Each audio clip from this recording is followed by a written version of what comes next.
मित्रों, आज का विषय है 3 प्रकार के लोग चाहे कितने भी सगे क्यों न हों धोखा जरूर देते हैं और मांग में कितना सिंदूर भरने से जीवन का सुख चला जाता है। मित्रों, एक बार की बात है, एक जंगल में एक मोर मोरनी का जोड़ा रहता था। मोर दिन भर मेहनत करके साल भर के भोजन का इंतजाम करता था। यदि कहीं मौसम खराब हो जाए या प्राकृतिक आपदा आ जाए तो बहुत आराम से बैठ कर के अपना और अपनी पत्नी का पेट भर सके। वहीं एक बार मोर ने काफी सारा अनाज एकत्रित कर लिया तो मोरनी कहने लगी, प्रीतम, एक काम करते हैं, इतना सारा अनाज हमारे घर पर है, इसकी रखवाली करने के लिए हम अपने समाज के या किसी दूसरी समाज के कुछ पक्षियों को रख लेते हैं, क्योंकि हम कभी कभार दोनों लोग बाहर घूमने चले जाते हैं तो ऐसे में हमारे अनाज की रखवाली होती रहेगी। वहीं मोरनी की बात को सुनकर के मोर कहता है, हे प्राण प्रिय, तुम कहती हो तो ठीक है, रख लेते हैं। इस प्रकार मोरनी के कहने पर मोर ने अपने अनाज की रखवाली करने के लिए कुछ पक्षियों को रख लिया और इस प्रकार समय धीरे धीरे गुजरता गया। वहीं एक दिन मोर जो था अपनी मोरनी को लेकर के कहीं घूमने के लिए निकल गया और जब वापस आया तो उसने क्या देखा कि उसका जितना भी अनाज का भंडार था वो सब खाली हो गया था और जो अनाज के रखवाले थे वो भी सारा अनाज चुगने के बाद में वहाँ से रफू चक्कर हो गए थे। फिर तो ऐसा नज़ारा देख कर के मोर मोरनी दोनों रोने लगे। फिर मोरनी कहने लगी, प्रीतम, रोने से काम नहीं चलेगा, आज चलो भगवान शिव के दरबार में न्याय मांगने के लिए चलते हैं। आखिरकार हमारे साथ में ऐसा अन्याय क्यों हुआ?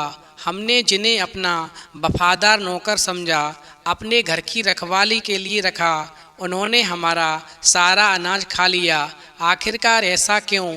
और फिर ऐसा सोचकर के मोर मोरनी जो थे भगवान शिव के दरबार में जाते हैं और अपने दुख वाली कहानी सुनाते हैं। और फिर मोरनी की बात सुनने के बाद में भगवान शिव कहते हैं, मैं तुम्हारे दुखों को समझता हूँ, पर तुमने इस दुख को स्वयं ही जन्म दिया है। अब मैं तुम्हें एक कहानी सुनाता हूँ, इस कहानी को ध्यान से सुनो, फिर तुम कभी जीवन में धोखा नहीं खाओगे। साथ ही भगवान शिव माता पार्वती से भी कहते हैं, पार्वती, इस कहानी को तुम भी ध्यान से सुनना, क्योंकि इस कहानी को सुनने के बाद में तुम्हें 2 ज्ञान की बातें प्राप्त होंगी। पहली बात, कौन से 3 लोग चाहे कितने भी सगे क्यों न हो दगा जरूर देते हैं। दूसरी बात, मांग में कितना सिंदूर भरने से स्त्री के जीवन का सुख चला जाता है। तो मित्रों, कहानी शुरू करने से पहले मेरा आप सभी से अनुरोध है कि आप हमारी कहानी में खो जाएं। उससे पहले हमारे चैनल को सब्सक्राइब करके बेल आइकन अवश्य दबा लें, जिससे हमारी हर वीडियो का नोटिफिकेशन सबसे पहले आप तक पहुंच सके और आप हमारी हर वीडियो से प्राप्त ज्ञान का अपने जीवन में लाभ उठा सकें। तो आइए कहानी शुरू करते हैं। भगवान शिव कहते हैं, पार्वती, बहुत पुरानी बात है, एक नगर में एक राजा रहता था। वो राजा पूर्व दिशा की तरफ गया, पश्चिम दिशा की तरफ गया, उत्तर दिशा की तरफ गया, दक्षिण दिशा की तरफ गया, यानी उसने बहुत सारी चढ़ाइयाँ की और बहुत सारा खजाना इकट्ठा किया। चूँकि राजा अक्सर राज्य से बाहर रहता था, इसलिए उसने अपना खजाना रखने के लिए एक बहुत बड़ा कमरा बनवाया और उसकी चौकीदारी करने के लिए एक किसान को तैनात कर दिया। यानी किसान चौकीदार जो था दूसरों से तो खजाना बचाने में बहुत ज़्यादा चालाक था, परंतु उसने तो खुद ही खजाने में से चोरी करनी शुरू कर दी। इस तरह किसान को चोरी करते करते कई साल बीत गए।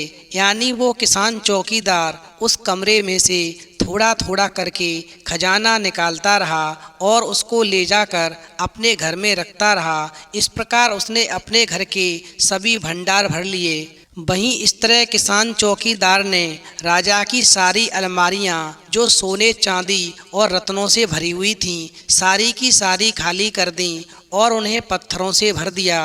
अब तो राजा बूढ़ा हो गया और लड़ाई के घावों की वजह से वो अपंग भी हो गया था।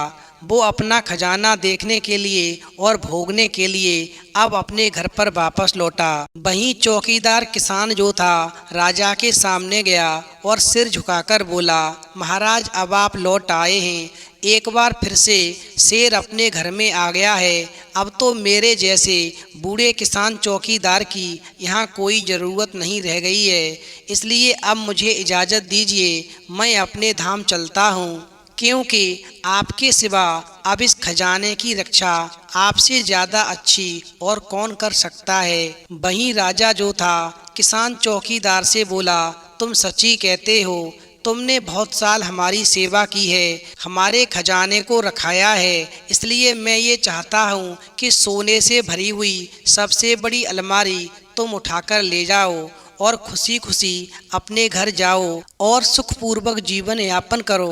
इस प्रकार राजा की आज्ञा पाकर के किसान चौकीदार ने सबसे बड़ी अलमारी उठाई और अपने घर चला गया। वहीं चौकीदार के जाने के बाद में राजा ने अपनी अलमारियां देखीं और देखा कि उसकी तो सारी अलमारियां पत्थरों से भरी पड़ी हैं। ये देखकर राजा ने अपने एक आदमी को उस बेईमान चौकीदार को लाने के लिए भेजा।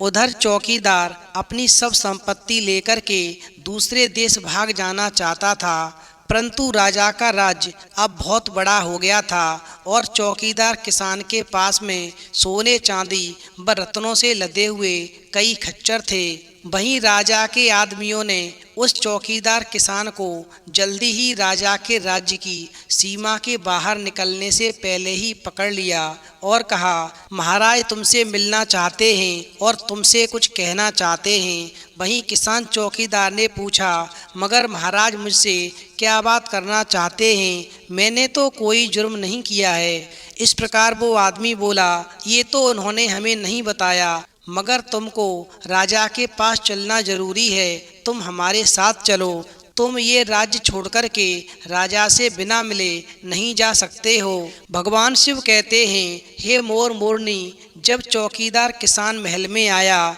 तो राजा ने उसको अपने सिंहासन वाले कमरे में बिठाया और कहा, मैं तुमको एक बहुत छोटी सी कहानी सुनाता हूँ, तुम यहाँ पर बैठो और इस कहानी को ध्यान से सुनो। वहीं राजा किसान चौकीदार से कहता है, एक बार एक सांप रेंगता हुआ खेत में बने एक घर में घुस गया और वहाँ पर सांप ने दूध से भरी तंग गर्दन वाली एक खुली हुई बोतल देखी। वहीं मौका देकर के उस बोतल की खुली गर्दन में वो सांप घुस गया और धीरे धीरे उस बोतल की तंग गर्दन में से रेंगता हुआ नीचे जाकर दूध पीने लगा। वहीं सांप दूध पीता गया और इतना दूध पीता गया जब तक वो उस बोतल का सारा दूध नहीं पी गया। उधर दूध पीने की वजह से वो सांप इतना मोटा हो गया कि उसके लिए अब उस बोतल की तंग गर्दन में से बाहर निकलना नामुमकिन हो गया।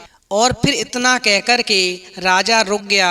वहीं जब राजा को मुस्कुराता हुआ देखा तो किसान चौकीदार कहने लगा, महाराज क्या इस कहानी का अंत यहीं पर है? अब मुझे लंबे सफ़र पर जाना है, इसलिए मैं ज़रा जल्दी जाना चाहूँगा, आप मुझे इजाज़त दें। वहीं किसान चौकीदार की बात को सुनने के बाद में राजा कहने लगा, हे किसान चौकीदार, इस कहानी का अंत यहाँ पर तो नहीं है। अब एक बात बताओ कि तुम्हारे ख्याल में सांप को उस बोतल में से बाहर निकलने के लिए क्या करना चाहिए? तुम्हारे विचार क्या हैं? वहीं राजा की बात सुनने के बाद में चौकीदार किसान बोला, महाराज अगर उस सांप को उस बोतल में से बाहर निकलना ही है तो उसने जो दूध पिया है वो उसे उगल देना चाहिए। जब वो दूध को उगल देगा तो वो पतला हो जाएगा और उस बोतल में से पुनः बाहर निकल आएगा।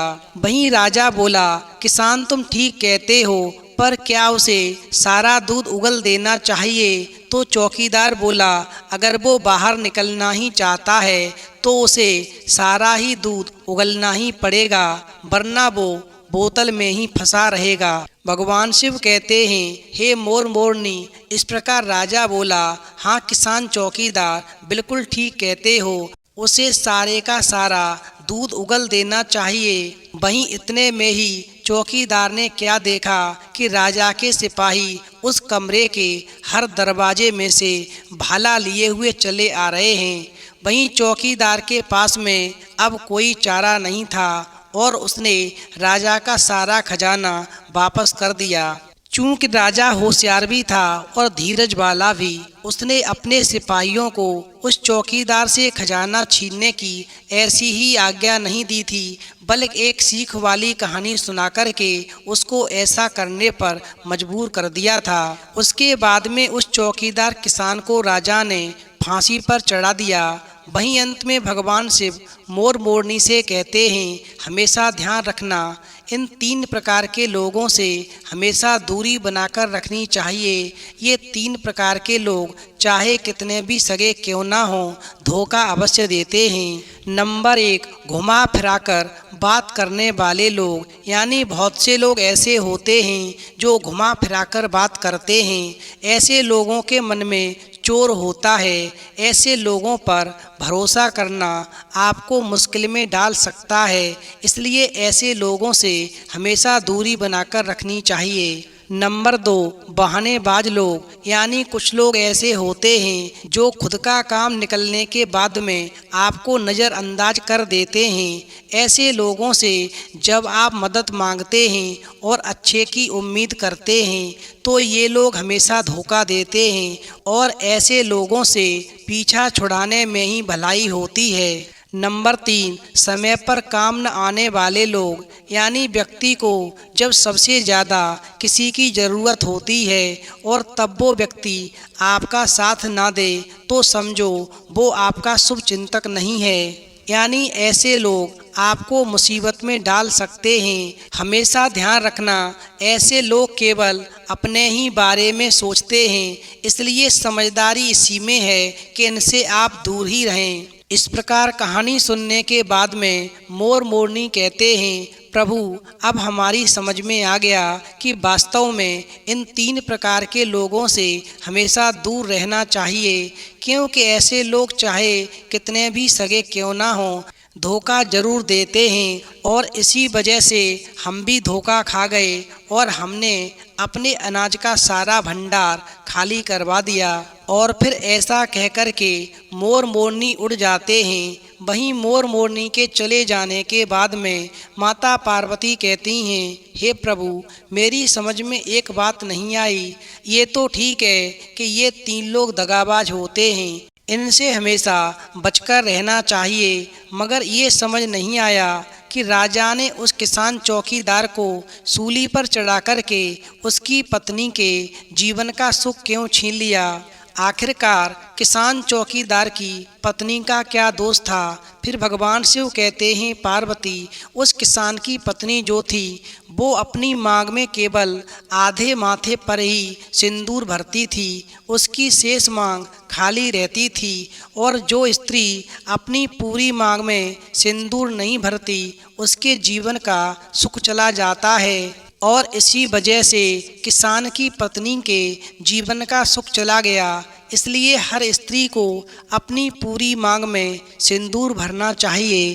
तो मित्रों, यदि आपको कहानी पसंद आई हो तो प्लीज़ आप हमारे चैनल को सब्सक्राइब करें और भगवान शिव और पार्वती के लिए एक लाइक करना बिल्कुल न भूलें।